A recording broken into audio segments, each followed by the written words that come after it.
During this module, I looked at Jing, which is available for both Windows XP, Vista, and Windows 7, plus Mac OS X. I found this program to be surprisingly easy to use. The only ones who might have trouble with it are those who are afraid of what happens when you push the wrong button. I don't know about you, but I think that's when we learn the most, even if what we learn is to save early and save often. I enjoyed working with Audacity, which will work for any machine running Windows 98 to Windows 7, and it also works with Mac OS X and even Linux. I was able to layer tracks, which was not only neat, but actually extremely simple.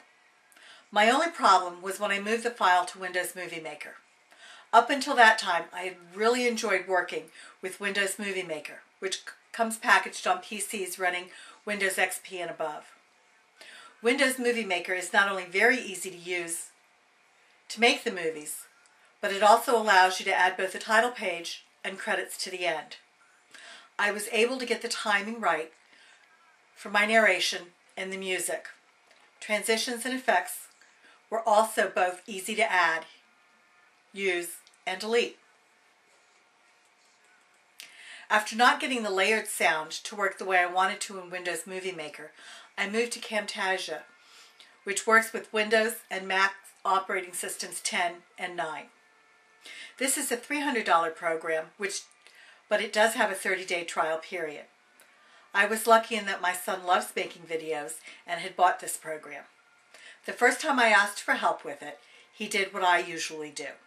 Instead of being patient with me while I tried to figure out things, he took the mouse from me and did it himself. That time, I was starting from scratch.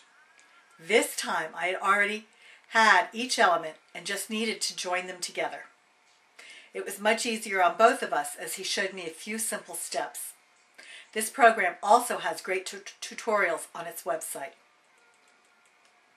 I didn't spend a lot of time with Picasa, as I have been familiar with the program for years. I was recently reminded that it did have a collage feature, which is extremely fun to play with. It also allows you to geotag, which is something that is catching on in quite a few schools.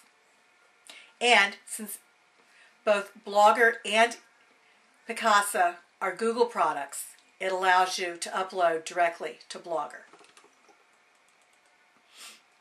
The use of technology in the classroom is limited only by the teacher's imagination. I know there is concern about how the final product like these will hurt a student's writing. I think that is entirely up to the teacher. Any product making use of technology almost demands writing of some sort, be it a script or a storyboard. That is certainly something that could be required with the final product. I am not an outline person. I cannot do one ahead of time, and it's even painful for me to do one afterwards. Having the writing done at the same time as the project allows for people like me to fulfill that requirement. I can always write what I did after the fact, because no matter how hard I try, I can't stick to scripts. So how would you use these things in a classroom? I love the idea of book trailers for English class. What fun the students would have coming up with the visuals and then finding the music to set the mood. They don't even have to narrate.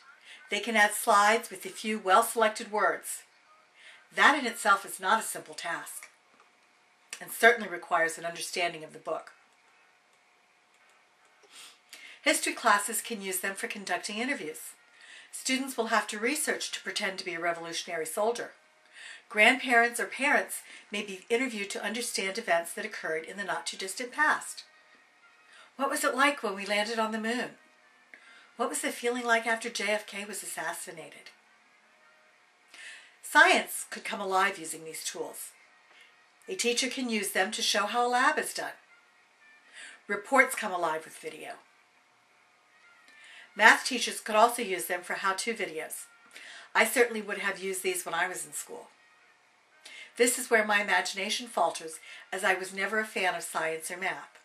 But I do know that if I knew what was being taught at a certain time, it would be a lot easier for me to get ideas on how to use technology in these classrooms. I foresee this kind of technology to have many added benefits. For students who don't usually do work, they may actually work on assignments using technology. Students will have to learn the content better as they have to separate the wheat from the chaff. The classroom is certainly changing, and this is a very exciting time to be involved with education.